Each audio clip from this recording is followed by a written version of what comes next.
जय श्री कृष्णा। राधे राधे। जय गौरी गोपाल। मैया जा रही हो पीली मैया? चलो सुनो सबको जय गौरी गोपाल। कैसे हैं आप लोग? सदा अच्छे रहें। कल की कथा में आप लोगों ने सुना कि भगवान वृंदावन छोड़ करके वृंदावन लीला के लिए मथुरा चले गए। जब मथुरा गए तो गोपियां रास्ता रोक करके खड़ी हैं, आपके बिना हम रह ना पाएंगी। कन्हैया बोले तो मैं कब कह रहा हूं कि आप मेरे बिना रहो, तो आप क्यों जा रहे हैं? भगवान बोले मैं जा नहीं रहा हूं, मैं तो 2 दिन बाद आ जाऊंगा। केवल मेला देखने जा रहा हूं मथुरा का। 2 दिन का कहकर भगवान श्री कृष्ण चले गए। कहां गए? मथुरा। और मथुरा में जाके भगवान ने कंस को मारा और नंद बाबा को वसुदेव जी ने बताया कि कृष्ण आपके बेटे नहीं हैं, हमारा बेटा। नंद बाबा के पांव के नीचे से मानो जमीन खिसक गई और नंद बाबा की आंखों में आंसू आ गए। तब वसुदेव जी ने उन्हें समझाया कि मित्र, आपने मेरे पुत्र की रक्षा की, पाला पोसा, मैं जितना धन्यवाद दूं कम है। नंद बाबा ने कहा कोई बात नहीं, आपने अपना पुत्र हमें दिया कुछ वर्षों के लिए, बड़ा उपकार है। नंद बाबा रोते हुए चले। भगवान श्री कृष्ण मिल गए। बाबा क्यों रो रहे हो? नंद बाबा बोले कन्हैया तू हमारा बेटा नहीं है, तू वसुदेव जी का और देवकी का बेटा है। आज से अपनी माँ देवकी को मानना, यशोदा तेरी माता नहीं है, मैं तेरा पिता नहीं, वसुदेव जी तेरे पिता हैं। भगवान कृष्ण बोले बाबा क्या कह रहे हो? मेरी माँ तो यशोदा ही है, आप मेरे पिता हैं ना बेटा, हमने केवल तेरा पालन पोषण किया है बस। भगवान श्री कृष्ण कहते हैं कि बाबा आप कुछ भी कहो, पर ये सारी सृष्टि युगों के बाद भी आप ही मेरे पिता और आप ही मेरी माता कहलाओगे। देवकी वसुदेव को लोग इतना नहीं जानेंगे जितना आपको और यशोदा मैया को जानेंगे, क्योंकि आपने जो प्रेम दिया है, आपने जो प्रेम किया है और माँ ने जो प्रेम किया है ना, वो प्रेम युगों युगों तक याद किया जाएगा। इसलिए यशोदा के प्रेम को याद किया जाता है, गोपियों के प्रेम को याद किया जाता है। हमारा और आपका प्रेम ही रह जाता है। इस सृष्टि में कोई सदा के लिए नहीं है, पर व्यक्ति का प्रेम रह जाता है। आज भी रावण के भाई विभीषण पर राम ने प्रेम लुटाया, युगों के बाद भी उस प्रेम को ही तो हम याद करते हैं। इसलिए आप भी इस सृष्टि में, इस संसार में बड़े प्रेम से रहा करो। हमारा और आपका प्रेम बना रहे, हमारे और आपके प्रेम में कमी ना आए। प्रेम अमर है। प्रेम क्या है? कभी ना मरता प्रेम। गोपियां भगवान से बहुत प्रेम करती हैं। अब भगवान श्री कृष्ण को देवकी वसुदेव ने पढ़ने के लिए भेज दिया उज्जैन, कि अभी तक कन्हैया ने कुछ पढ़ाई नहीं की। तो भगवान श्री कृष्ण पढ़ने के लिए उज्जैन चले गए। 64 डेज भगवान वहां रहे, 64 दिन, 64 कलाएं भगवान ने सीखी और लौट करके भगवान गुरु दक्षिणा में उनके मरे हुए पुत्र को वापस किया। गुरु जी के पुत्र की मृत्यु हो गई थी उज्जैन में। भगवान श्री कृष्ण को पता लगा तो मरे हुए पुत्र को जीवित किया भगवान ने। यमपुरी जाकर सूक्ष्म शरीर लाए, निर्माण किया और जीवित करके लौटाया। और जब भगवान ने जीवित करके लौटाया तो ये बात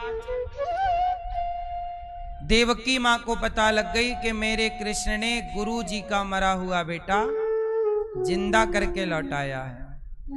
तो देवकी मां ने कहा, कन्हैया हमने सुना है कि तुम मरे को भी जिंदा कर देते हो, सुना है कि तुम भगवान हो। तो मेरे पुत्रों को भी कंस ने मार डाला था जन्म लेते ही। मैं तुम्हारी मां हूं और मैं तुम्हें आज्ञा देती हूं कि तुम मेरे मरे हुए पुत्र लौटाओ जिन्हें कंस ने मार दिया। तो मां की आज्ञा का उल्लंघन कैसे करें? तब भगवान ने माता देवकी के 6 पुत्रों को लौटाया और जिंदा करके दिया। देवकी मां और यशोदा मां में इतना ही अंतर है कि यशोदा मां कृष्ण के सिवा किसी और को नहीं चाहती, पर देवकी मां कृष्ण जैसा बेटा पाने के बाद भी 6 बेटों की कामना करती हैं। ये अंतर है। इसलिए जब तराजू में रखकर तौला गया देवकी मां और यशोदा मां को, तो किसका पलड़ा भारी था? किसका? यशोदा मां का ही रहेगा। क्यों? क्योंकि यशोदा मां के पास विकल्प नहीं है, ऑप्शन। यशोदा मां कृष्ण के सिवा किसी को नहीं चाहती। चाहती तो यशोदा बोल देती कि कन्हैया तुम जा रहे हो तो हम एक बेटा दे दो। क्या भगवान ना दे देते? नहीं चाहा। प्रभु मैं आपको चाहती हूं, आपसे नहीं चाहती। तो यशोदा ने प्रभु को चाहा है, प्रभु से नहीं चाहा। जबकि देवकी मां ने भगवान से चाहा। तो भगवान को चाहा और भगवान से चाहा, 2 बातें हो गई। तो भगवान को किसने चाहा? जोर से। और भगवान से किसने चाहा? तो देवकी का पलड़ा कमजोर हो गया। भक्त 2 तरह के होते हैं, एक वो जो भगवान को चाहते हैं और एक वो जो भगवान से चाहते हैं। आप कौन से वाले हैं?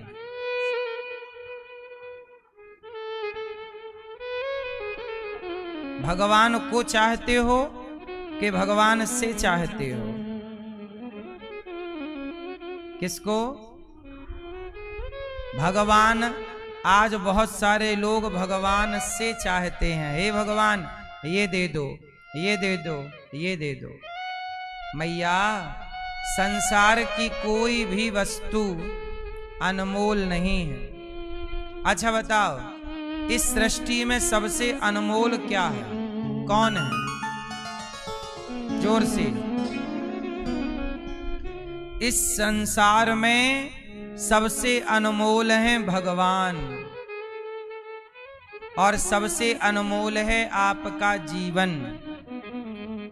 जीवन मिला है, इस जीवन को पाकर हमें तो सब मिलता ही है। अच्छा ये बताओ, आप लोगों को खाने को रोटी मिल रही है कि नहीं? रहने को घर है कि नहीं? पहनने को कपड़े हैं कि नहीं? पत्नी भी है, बच्चे भी हैं, सारा सुख तो आपको ऑलरेडी है। बस थोड़ा किसी का कम ज्यादा है, इतना अंतर है। बाकी सारा सुख तो आपको है, सब कुछ तो मिला है। और क्या चाहते हो? और जो चाहते हो वो मिल जाए तो भी आपकी इच्छाएं पूरी नहीं होंगी। इसलिए कहता हूं संसार तो मिला ही है, अब बस भगवान मिल जाए तो ये यात्रा पूरी हो जाए। और यदि हमने सब कुछ पाया और भगवान को छोड़ दिया तो हमारी यात्रा अधूरी है, फिर जन्म लेना पड़ेगा, फिर मरो, फिर जन्म लो, फिर जन्म, फिर मृत्यु, पुनरपि जननम पुनरपि मरणम पुनरपि जननी जठरे शयनम। जन्म मृत्यु में पड़े कब तक पड़े रहें? अब भगवान को पालो और अपनी यात्रा पूरी करो। तो जीवन की अंतिम मंजिल नदियां तब तक दौड़ती हैं जब तक उनको मंजिल ना मिल जाए, और नदियों की मंजिल है सागर। नदियां तब तक दौड़ती हैं जब तक क्या ना मिल जाए? समुद्र ना मिल जाए। तब तक नदियां दौड़ती रहती हैं, अखंड करोड़ों सालों से दौड़ रही हैं, और सागर को पाकर शांत हैं। ऐसे ही जैसे नदियों की दौड़ सागर पाकर मिटती है, ऐसे जीवात्मा की दौड़ परमात्मा को पाकर ही मिटेगी। आप लोग कहते हो ना, शांति नहीं है, सब कुछ है, पैसा है, शांति नहीं। शांति कहां से आएगी? नदी को जब तक समुद्र मिले ना, तब तक नदी को शांति मिलती है। तो आपको भी जब तक भगवान ना मिलेंगे, आपको शांति थोड़ी मिलेगी। इसलिए पानी समुद्र की ओर बढ़ता है, अग्नि सूर्य की ओर बढ़ती है। हाँ या ना? अग्नि हमेशा आप दीपक जलाओ तो उसकी ज्योति ऊपर की ओर होगी, जबकि गुरुत्वाकर्षण का सिद्धांत कहता है कि हर चीज नीचे गिरती है। तो आग की लपट, आग की ज्योति नीचे क्यों नहीं जाती? ऊपर काहे जाती है? धुआं नीचे क्यों नहीं जाता? ऊपर क्यों जाता है? जबकि हर हल्की से हल्की चीज ऊपर से नीचे, पत्थर ऊपर से नीचे आएगा, क्योंकि वो पत्थर धरती का अंश है। धूल का कण ऊपर से नीचे आएगा, क्योंकि वह धूल का कण धरती का अंश है। पानी समुद्र की ओर जाएगा, क्योंकि पानी समुद्र का अंश है। दीपक की ज्योति सूर्य की ओर जाएगी ऊपर, क्योंकि अग्नि सूर्य का अंश है। तो हर अंश अपने अंशी की ओर भागता है। ऐसे आप भी किसके अंश हो? सच बताओ, आप किसके अंश हो? ईश्वर अंश, जीव अविनाशी। हर चीज, हर अंश अंशी की ओर भागता है। हर अंश किसकी ओर? अंशी और अंश। जैसे आग हो गई अंश और सूर्य हो गए अंशी, तो अंश अंशी की ओर भागता है। तो आप ईश्वर के अंश हैं, इसलिए शांति तब ही मिलेगी जब ये अंश अपने प्रभु को पाएगा, जिसका ये अंश है, तब शांति है। वरना संसार के किसी सुख में शांति होती तो बड़े बड़े पैसे वाले लोग शांति ना पा जाते। बड़े बड़े पैसे वालों को भी नींद की गोलियां खानी पड़ती, शांति नहीं है। आपके पास तो देखो लाख रुपया है, किसी के पास 50 लाख है, किसी के पास करोड़ है, किसी के पास 100 करोड़ है। हजारों करोड़ के लोग भी इस धरती पर हैं, पर हजारों करोड़ जिनके पास है वो भी 70, 80, 90 में मर जाते हैं, और रिक्शा वाला भी 70, 80, 90 में मर रहा है। बोलो हाँ? पैसे वाले हो तो तुम्हें ज्यादा जीना चाहिए, गरीब आदमी है तो उसे कम जीना चाहिए। पर ईश्वर की अदालत में दोनों की उम्र, ईश्वर ने सबको 100 साल दिए हैं। अब तुम अपना खान पान बिगाड़ लो, वो अलग विषय है। ईश्वर के यहां से भेद नहीं है। इसलिए कहता हूं, शांति पैसों से मिलती तो पैसे वाले शांत होते, पर पैसे वाले और प्यासे हैं, आपसे ज्यादा परेशान हैं। इसलिए कहता हूं, शांति पाना चाहते हो तो एक ही रास्ता है, भगवान की शरण, भगवान की, जोर से, भगवान की, हाँ, भगवान की शरण।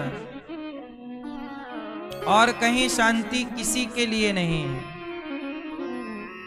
भगवान कृष्ण ने देवकी मां को लौटाए, जब पढ़कर उज्जैन से आए और मथुरा पहुंचे तो भगवान ने उद्धव जी से कहा, आप वृंदावन जाओ, हमारी गोपियां हमसे बहुत प्रेम करती हैं, उन्हें समझाओ कि वो हमारे लिए रोया ना करें। अब गोपियां रो रही थी। अच्छा, गोपियां भगवान की याद में रो रही हैं। अच्छा ये बताओ, हमें किसकी याद में रोना चाहिए? किसकी? जोर से। भगवान के लिए थोड़े से आंसू रखा करो। मौका मिलते ही भगवान की याद में, प्रभु कब दर्शन दोगे, भगवान के लिए तड़प लिया करो, रो लिया करो। गोपियां बेचारी आपस में बात करती हैं, क्या आज तुम्हारे सपने में कृष्ण आए? अब देखो, एक गोपी दूसरी गोपी से क्या कहती है, क्यों ललिता, आज आपने कोई सपना देखा? हाँ हाँ, आज मेरे सपने में श्याम सुंदर आए थे, कह रहे थे कि मक्खन कब खिलाओगी। दूसरी बोली विशाखा कि आज मेरे सपने में भी आए, मैं मटकी लेकर जा रही थी कि पीछे से कन्हैया ने मटकी तोड़ दी। तीसरी ने कहा, आज मैंने भी सपना देखा है, कृष्ण हमारे पास आए और कृष्ण आकर के बोले कि सखी तुम्हारी याद बहुत आती है। ये सुना करके सपना सखियां रोने लग गईं। देखो, बात करती हैं तो कृष्ण की, चिंतन करती हैं कृष्ण का, स्मरण करती हैं कृष्ण का, भगवान का स्मरण करते हुए गोपियां अपना सारा काम करती हैं। गोपियों के भी पति हैं, ये भी शादीशुदा हैं। गोपियां अपने पति के साथ रहती हैं, सास है, ससुर है, गैया है, बछिया है, घर का काम है, बच्चे हैं, सब है, सारा काम करती हैं। पर काम के बाद जो समय बच जाए, जैसे आपके पास जो समय बचता है तुरंत मोबाइल चलाते हैं, गोपियों के पास बस फर्क इतना है, आप बचे हुए समय पे मोबाइल चलाकर समय व्यतीत करती हो या करते हो, गोपियां अपने समय को बच जाए तो कृष्ण की यादों में, कृष्ण की चर्चा में, कृष्ण की लीला में वो टाइम, बाकी काम पूरा करती हैं। काम कोई नहीं छोड़ती, काम करते हुए गोपियां कृष्ण को याद रखती हैं। यही है भक्ति, इसी को कहते हैं भक्ति योग। कौन सा योग है ये? दो योग हैं, ज्ञान योग, भक्ति योग, एक तीसरा योग भी है, कर्म योग। कर्म योग, कर्म करना, तो गोपियां कर्म योगी भी हैं। ज्ञान योग, अच्छा ये बताओ, ज्ञान किसे कहते हैं? आपके पास कौन सा ज्ञान है? ऐसा कौन सा ज्ञान है कि वो ज्ञान आ जाने के बाद लोग कहते हैं कि ये ज्ञानी है? ज्ञान देखो कितने तरह के ज्ञान होते हैं, मैं दो चार तरह के उदाहरण देकर समझाता हूं, फिर आप लोग निर्णय लीजिएगा। ज्ञान कितने तरह का है? एक ज्ञान वो है कि परमाणु का आविष्कार कर लिया, जिसने परमाणु बनाया वो भी ज्ञानी है, परमाणु बम बना दिया। एक वो ज्ञानी है जिसने पोलियो की दवाई बनाई। पोलियो की क्या बनाई?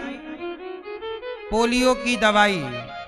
जन्म लेता है बच्चा, पोलियो की 2 बूंद पिलाई जाती है। एक वो है जिसने पोलियो की दवाई बनाई, वो भी ज्ञानी। एक वो है जिसने परमाणु बनाया, वो भी ज्ञानी। फर्क कितना है कि एक के ज्ञान ने दुनिया के विनाश का साधन तैयार कर दिया। जहां परमाणु पटका जाएगा वहां लोगों की मृत्यु निश्चित होगी। एक ने जीवन को मिटाने के लिए अपना ज्ञान लगाया, अपनी बुद्धि लगाई, और दूसरे ने जीवन को बचाने के लिए ज्ञान लगाया। अब मुझे आप बताइए कि इन दोनों ज्ञानियों में श्रेष्ठ ज्ञानी कौन है? परमाणु बनाने वाला कि पोलियो की दवाई बनाने वाला? कौन है?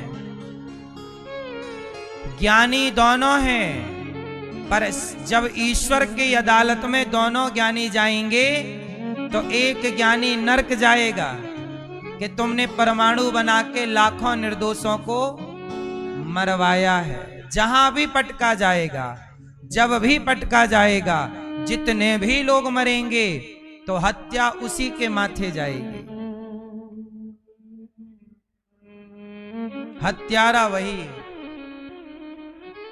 और पोलियो से जितने लोग स्वस्थ होते रहेंगे वो दुआएं उसे मिलती रहेगी। तो दोनों ईश्वर के घर जब गए तो एक को नरक मिला, एक को भगवान की प्राप्ति हुई। इसका अर्थ ये है कि ज्ञान वही है जो लोगों की मदद करने में खर्च हो। मतलब जिस ज्ञान से लोगों की मदद हो सके, रक्षा हो सके, भलाई हो सके, वही ज्ञान ज्ञान है, वरना वो ज्ञान ज्ञान नहीं है। हमारे सनातन में कितनी अच्छी बात है। हम लोग किसी का विनाश करना नहीं चाहते। जब श्री कृष्ण ने चक्र उठाया तो गोपियों ने डांटा। गोपियों ने कहा, कन्हैया तुम हमारे पास थे तो बांसुरी बजाते थे, किसी को मारते नहीं थे, और अब तुम बांसुरी छोड़कर और तुम चक्र उठाने लग गए हो।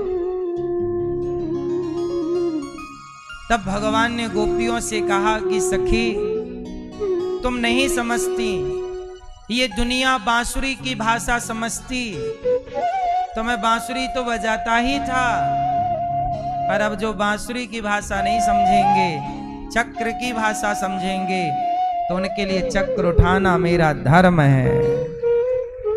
क्या करूं, मजबूर हूं।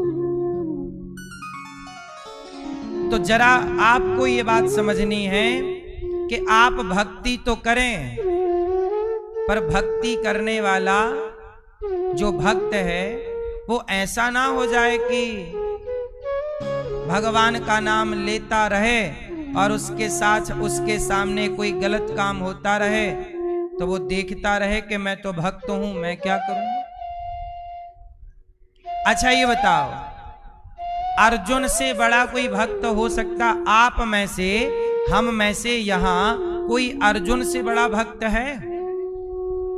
बोलो जोर से। अर्जुन भगवान के क्या हैं? भक्त।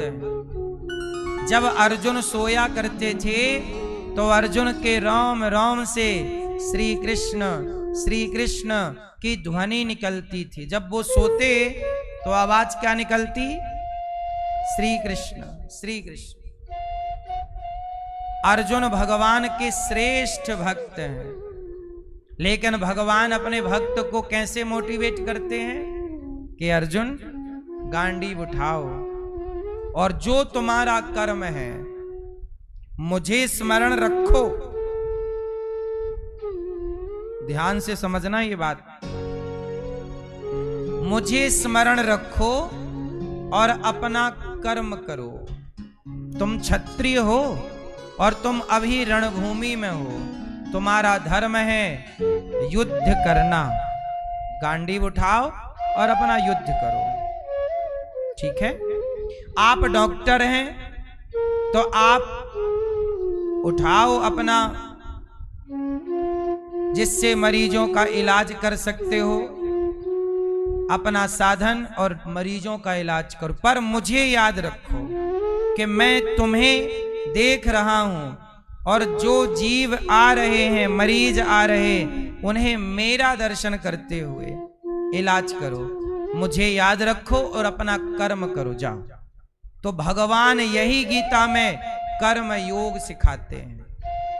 तुम डॉक्टर हो, अपना किसान हो, मुझे याद रखो अर्थात कृष्ण को, और जाओ ईमानदारी से खेती करो, धर्म से चलो, सत्य बोलना, दया करना। आजकल क्या हो गया है, लोग इतने स्वार्थी हो गए कि स्वार्थ के लिए झूठ बोल देते हैं, मिलावट कर देते हैं, पैसों के लिए किडनियां डॉक्टर निकाल लेते हैं, मुर्दे को भर्ती कर लेते हैं। अब ये हो गया पाप। कर्म योगी कर्म करता है पर धर्म से करता है। तो भगवान तक पहुंचने के रास्ते 3 हैं, कर्म योग, ज्ञान योग और भक्ति योग। तो कर्म योग ज्ञान योग को आप थोड़ी देर के लिए एक मान लीजिए, क्योंकि कर्म योग वही कर सकता है जिसके पास ज्ञान है। तो ये दोनों को एक मान लीजिए। तो बचे 2। अब कितने रास्ते बचे? भक्ति योग और ज्ञान योग। तो 2 योग हैं। अब इन्हें और डीप से समझते हैं कि ये भक्ति क्या है और ज्ञान क्या है। आओ इसे समझते हैं। जैसे 2 बच्चे होते हैं, एक बच्चा होता है बंदर का और एक बच्चा होता है बिल्ली का। बिल्ली और बंदर, ध्यान से सुनना, बिल्ली और बंदर दोनों के बच्चे होते हैं, बिल्ली का बच्चा और बंदरिया का बच्चा। पर दोनों बच्चों में अंतर है। अंतर इतना है कि बंदर का बच्चा माँ को पकड़ता है और बिल्ली में उल्टा है। यहाँ बच्चा माँ को नहीं पकड़ता, यहाँ माँ बच्चे को पकड़ती है। बंदर में बच्चा क्या माँ के पेट को पकड़ता है। इस पेड़ से इस पेड़ पर छलांग मारेगी बंदरिया तो कौन किसे पकड़ेगा? बच्चा पकड़ेगा माँ को। बोलो हाँ, ये बात सही है गलत है? जबकि बिल्ली का उल्टा है, बिल्ली का बच्चा माँ को नहीं पकड़ता, बिल्ली बच्चे की गर्दन पकड़ती है और यहां से वहां लेकर के जाती है, जहां भी जाएगी।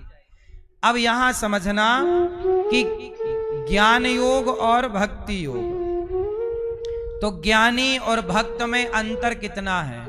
तो ज्ञानी और भक्त में अंतर इतना है जितना अंतर बच्चे बंदर के बच्चे में और बिल्ली के बच्चे में। क्या अंतर है?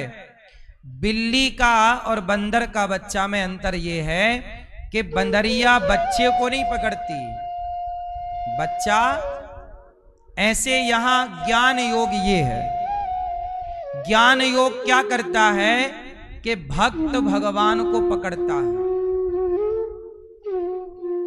एक हाथ उठाओ, दूसरे हाथ से एक हाथ को पकड़ लो। यह है ज्ञान योग कि जब आपने, ये आप हैं और ये भगवान हैं, आपने भगवान को पकड़ लिया। बोलो आपने, बोलो हमने भगवान को पकड़ लिया। ये कौन सा योग है? ये ज्ञान है। ज्ञानी भगवान को पकड़ता है। ज्ञानी, जोर से, ज्ञानी भगवान को पकड़ता है और पकड़ लेगा और जरा घमंड आएगा तो भगवान को वो छोड़ देगा। तो ज्ञानी भगवान को पकड़ता छोड़ता रहता है, ये ज्ञान है। अब आते हैं भक्ति योग में। तो भक्ति में उल्टा करिए, भक्ति में भक्त भगवान को नहीं, यहां पर बच्चा मां को नहीं पकड़ता, बिल्ली में उल्टा है, मां पकड़ती है। किसको? बच्चे को। तो ज्ञानी पकड़ता है भगवान को, पर भक्त में उल्टा है, भक्त नहीं पकड़ता भगवान को, भगवान पकड़ते हैं भक्त को। जहां भगवान पकड़े हमें। अब आप बताइए कौन सा बच्चा ज्यादा सुरक्षित है, जिसने मां को पकड़ा है या जिसे मां ने पकड़ा है? बच्चा मां को पकड़ेगा तो मां को छोड़ के कहीं भी चला जाता है। इसलिए बच्चा मां को नहीं, जब मेला जाती है मां, कहीं जाती है तो मां पकड़े रहती है बच्चे को। बोलो हाँ। ऐसे ही भक्त वो है जो भगवान को नहीं पकड़ता, भगवान स्वयं भक्त को पकड़ते हैं। भक्त वो है जो भगवान की खोज नहीं करता। शबरी राम को नहीं खोजी, राम शबरी को खोजे हैं। जटायु ने राम की खोज नहीं की, राम ने जटायु की खोज की है। केवट राम के घर नहीं गया, राम केवट के घर आए हैं। यह है भक्त कि मैं आपको नहीं पकड़ूंगा प्रभु। सूरदास जी गिर गए गड्ढे में, तो सूरदास जी गड्ढे में गिर के कीर्तन करने लग गए। तभी भगवान को लगा कि सूरदास जी गिरे हैं, ये तो कोई अपने से निकल नहीं सकते क्योंकि अंधे हैं और गड्ढा गहरा है, कुएं में गिर गए। भगवान आ गए, बाबा ये मेरा हाथ पकड़ लो, आओ ऊपर। सूरदास जी बोले, सूरदास जी समझ गए कि जंगल में कौन आ सकता है, भगवान ही आए। कहा प्रभु मैं तो अंधा हूं, मैं क्या जानूं, मैं क्या जानूं कि आपका हाथ कहाँ है। मैं आपके हाथ को नहीं देख रहा हूं, आप तो मेरे हाथ को देख रहे हैं। मेरा हाथ ये है, आप आइए और मुझे पकड़ लीजिए, मैं आपको नहीं पकड़। तो गोपियां भक्त हैं जो कृष्ण को नहीं पकड़ती, भगवान स्वयं गोपियों को पकड़ते हैं। इसलिए गोपियों ने संदेशा नहीं पहुंचाया मथुरा, श्री कृष्ण ने संदेशा पहुंचाया।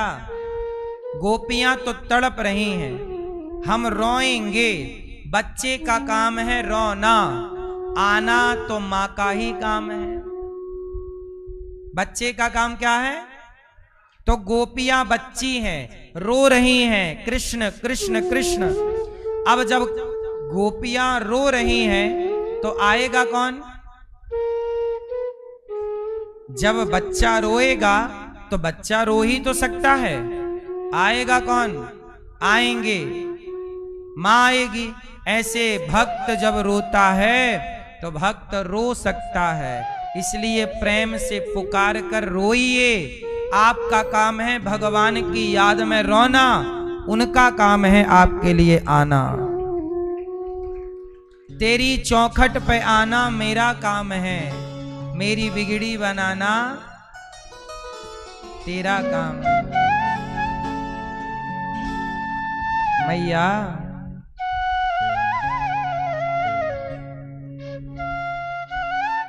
तेरी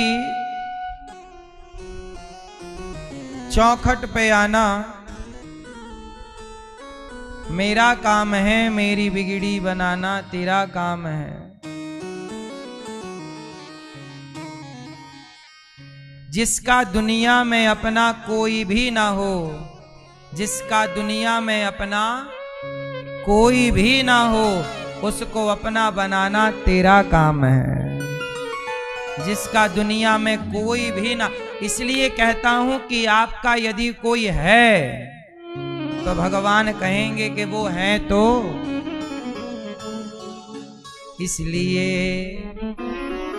गोविंद सहारा तेरा है, गोपाल सहारा तेरा है। मुझसे सारा जमाना क्यों न नफरत करे, मुझसे सारा जमाना क्यों न नफरत करे। मुझको हृदय से लगाना तेरा काम है। संसार मुझसे नफरत करती है, करती रहे, पर मैं तो मुझे गले जगत मुझे गले से लगाएगा, मुझे ये उम्मीद नहीं है, मेरे भगवान ही मुझे गले लगाएंगे, ये मुझे विश्वास है। मुझसे सारा जमाना क्यों न नफरत करे, मुझको हृदय से लगाना तेरा काम है।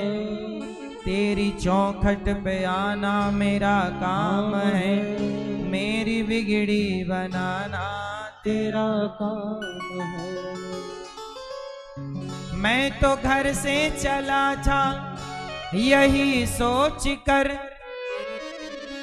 मैं तो घर से चला था यही सोच कर, आगे रास्ता दिखाना तेरा काम है, तेरी चौखट पे आना मेरा काम है, मेरी बिगड़ी बनाना तेरा काम है। मैं तो घर से चला था यही सोचकर कि आगे रास्ता मुझे कौन दिखाएगा। चल पड़ो किसके भरोसे, गोविंद भरोसा तेरा है, गोपाल भरोसा तेरा है। सुदामा जी चले द्वारिका, कोई रास्ता थोड़ी पता था। उस जमाने में कोई मोबाइल पे फंक्शन थोड़ी था कि डाल दो लोकेशन तो पूरा रास्ता शो कर देगा। सुदामा जी चल पड़े जबकि अति वृद्ध थे। चलना काम हमारा है, मंजिल तक पहुंचाना काम किसका। आप चलो तो सही, तेरे चरणों में सर को झुका ही दिया, तेरे चरणों में सर को झुका ही दिया, मेरे सर को उठाना तेरा काम है, तेरी चौखट पे आना मेरा काम है, मेरी बिगड़ी बनाना तेरा काम है। इसलिए हम अपना काम करें। गोपियां रो रही, याद कर रही। गोपियां चाहती तो मथुरा जा सकती थी, नहीं। हम क्यों जाएं? हम क्यों जाएं? हम भक्ति करते हैं, हम क्यों जाएं? प्रभु क्यों नहीं आए? हम ही रोज तुम्हारे घर आएंगे, तुम नहीं आओगे। देखो भक्ति की भी एक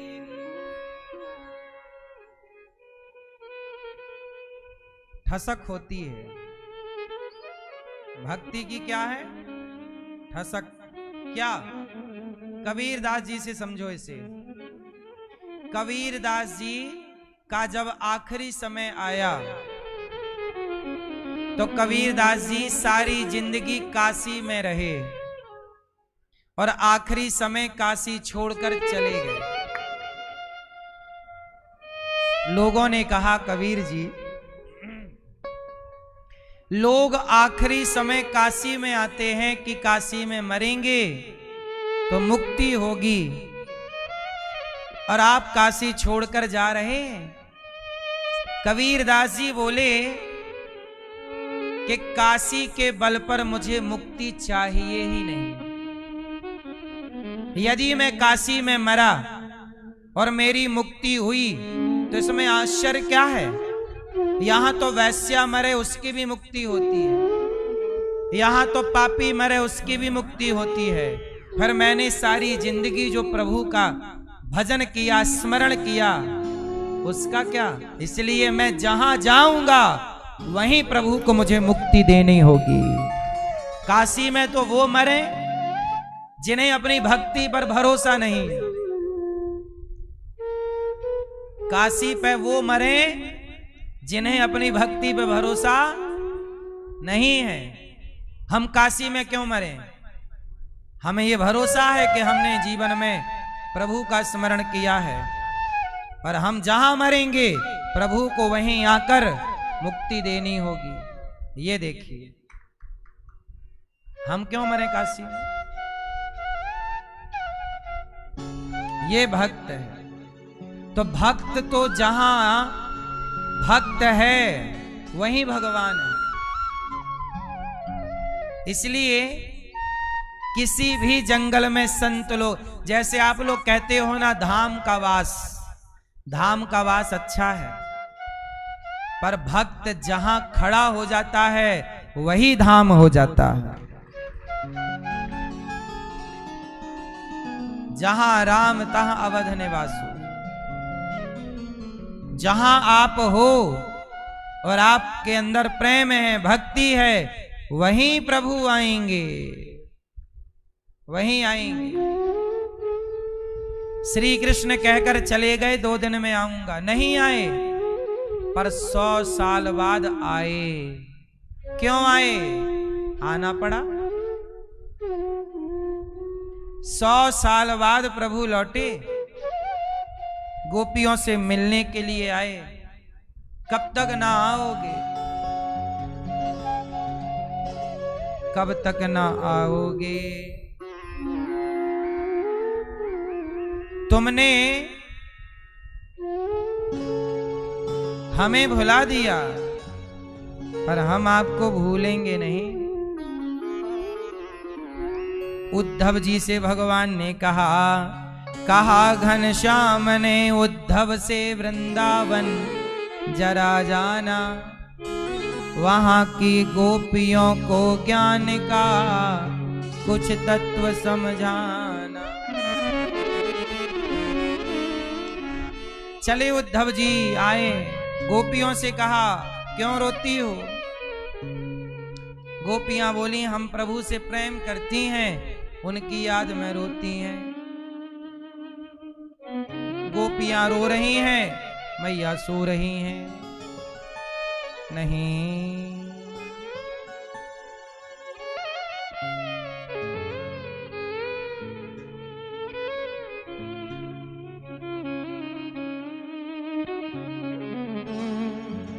भगवान मैया खड़ी होके ना बात करो, बैठ के कर लो पंचायत। नहीं, भगवान के संदेशा लेकर उद्धव जी आए, गोपियों से कहा क्यों रो रही हो?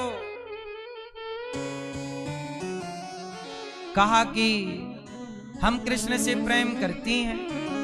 अरे प्रेम करती हो अच्छा है, रो काहे रही हो? गोपियां बोली रोने में हमें मजा आ रहा है। उद्धव जी बोले पागल हो, रोने में भी मजा आता है। क्यों? लोग मजे के लिए रोते हैं कि दुखी होके रोते हैं? बोलो, सुख में भी कोई रोता है? हाँ, कुछ रोना ऐसा है जहां बहुत कष्ट है। अच्छा ये बताओ, आपके शरीर में बहुत दर्द हो, बहुत पीड़ा हो और आप रो रहे हैं, तो वो रोना दुख भरा रोना है कि सुख भरा रोना है? जोर से, जोर से, थोड़ा जोर से। मैया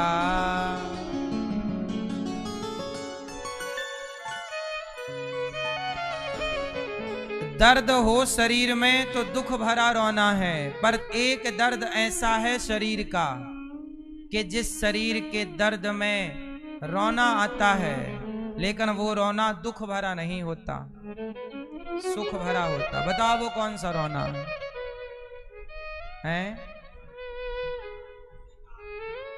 वो रोना है जब स्त्री बच्चे को जन्म देने के टाइम रोती है, रोती है, प्रसव की पीड़ा। उस समय बहुत कष्ट होता है स्त्री को, मां को, रोती है, लेकिन उस रोने में वो दुख का रोना नहीं है। वो रोना हर स्त्री रोना चाहती है। वो रोना हर स्त्री रोना चाहती है कि बच्चा हो जाए। तो भगवान के लिए गोपियां कहती हैं, जैसे हर स्त्री बच्चे के लिए रोना चाहती है, ऐसे हम प्रभु के लिए रोना चाहते हैं। हमारे इस रोने में दुख नहीं है, हमारे इस रोने में कृष्ण की यादें हैं। ये रोना हमें दुख नहीं देता, ये रोना हमें सुख देता है। तो भगवान की याद में रोना भी भक्ति है। कन्हैया को एक रोज रोकर पुकारा, कृपा पात्र किस दिन बनूंगा तुम्हारा। भगवान की याद में गोपियां रो रही। उद्धव जी बोले मत रो। तो गोपियां बोली बताओ क्यों ना रोएं। बोले वो कृष्ण तो कण कण में है।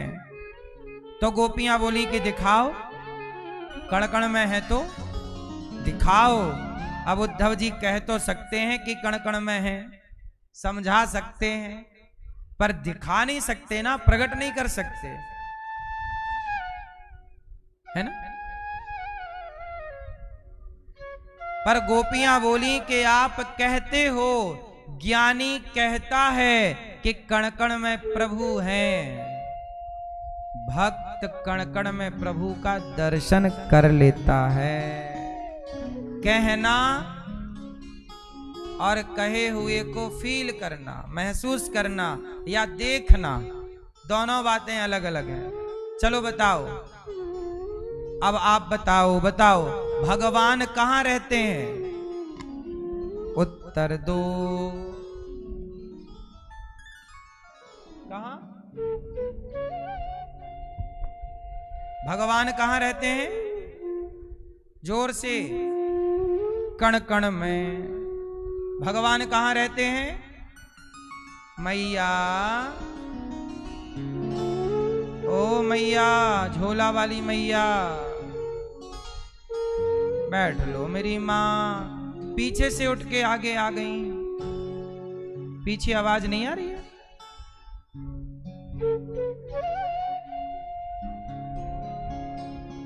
बैठो। अब सुनो, ये बताओ भगवान कहाँ हैं? कण कण में। आप कह रहे हो कण कण में है, सच्ची बताओ आपको कण कण में प्रभु का दर्शन हो रहा है कि केवल कह रहे हो? बोलो। आपके पास ज्ञान है कि कण कण में ईश्वर है। आप कह सकते हैं कि कण कण में ईश्वर है, लेकिन आपकी आंखों में इतनी ताकत नहीं है अभी कि कण कण में ईश्वर को देख लें। आप केवल रट्टू तोता हैं। ज्ञान को रट सकते हैं, आप बता सकते हैं, आप देख नहीं सकते। बोलो हाँ। गोपियां और उद्धव जी में यही अंतर है कि उद्धव जी कह रहे हैं कि कृष्ण कण कण में हैं। वो कह सकते हैं कि कण कण में है, पर गोपियां कण कण में कृष्ण को देख रही हैं। एक कह रहा है, एक देख रहा है। तो बताओ कहने वाला श्रेष्ठ के देखने वाला? जोर से, जोर से। तो गोपियों में और उद्धव जी में, ज्ञानी में और भक्त में यही अंतर है कि ज्ञानी कहता है कि कण कण में ईश्वर है और भक्त कहता नहीं है कि कण कण में। वो कण कण में ऑलरेडी दृष्टि जहां डाले उसे अपने प्रभु ही प्रभु दिखाई पड़ते हैं। एक कहता है, एक देखता। इसलिए आपसे कहता हूं कि आप भी अपनी आंखों में भक्ति का चश्मा लगाओ और धीरे धीरे अभ्यास करो कि आप पहले अपनी माता में भगवान को देखें, पिता में भगवान को देखें, गुरु में भगवान का दर्शन करें, गाय में ईश्वर का दर्शन करें, हर जीव में, सब में।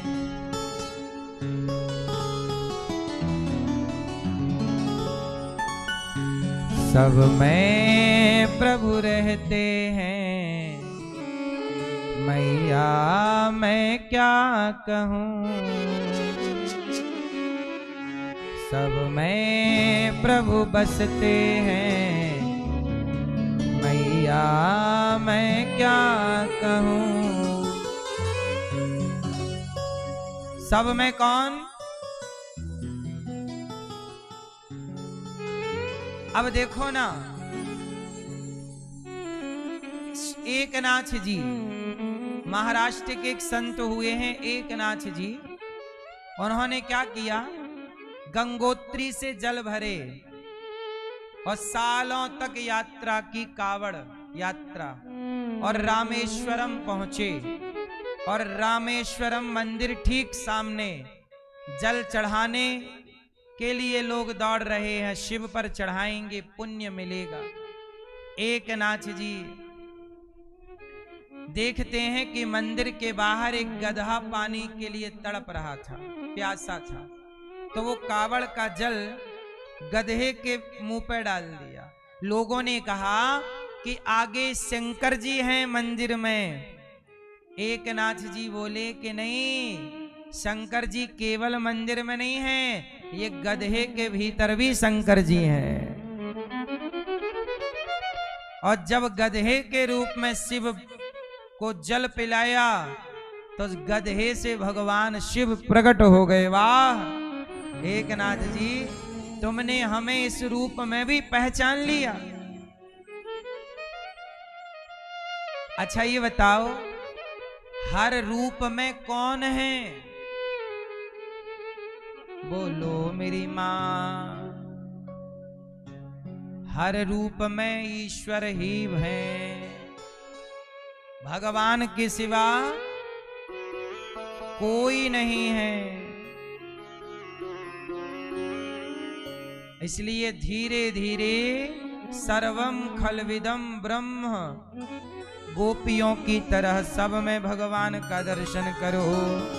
न माता न पिता तस्य, न भार्या न सुतादयः, नात्मीयो न परश्चापि, न देहो जन्म एव च। गोपियां न माता न पिता तस्य। उद्धव जी कह रहे हैं कि कृष्ण की कोई मां नहीं, वो भगवान है, भगवान के कोई माँ बाप नहीं होते।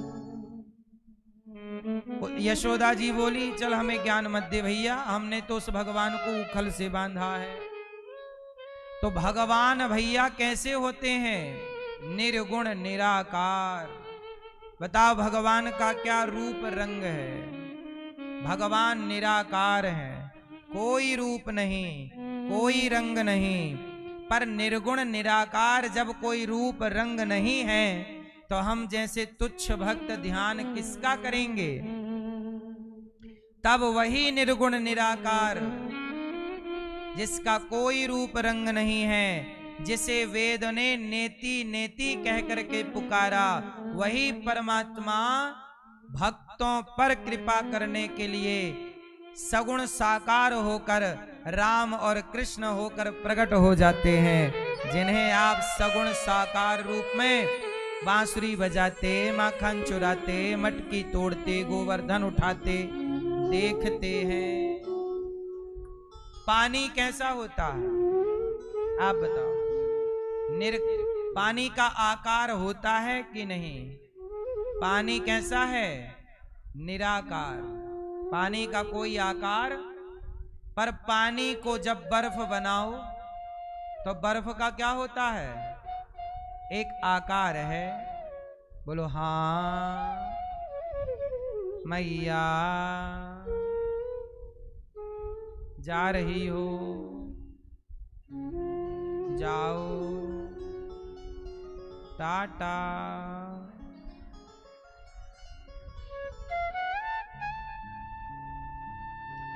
भगवान पानी की तरह है। पानी कैसा है? निराकार।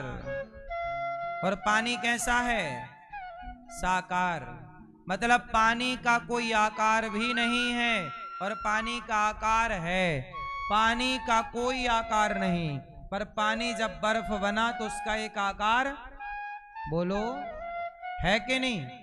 ऐसे ही जैसे पानी निराकार भी और बर्फ के रूप में आकार भी, ऐसे ईश्वर निराकार हैं। ईश्वर निराकार हैं, पर वही निराकार जब भक्तों के प्रेम की फ्रिज में कैद होते हैं, तो पानी फ्रीजर में रख दो तो पानी क्या हो गया। ऐसे जब निर्गुण निराकार को भक्तों ने अपने हृदय के फ्रिज में कैद किया, तो भक्तों के लिए वही निराकार साकार बनकर के राम बनकर कृष्ण।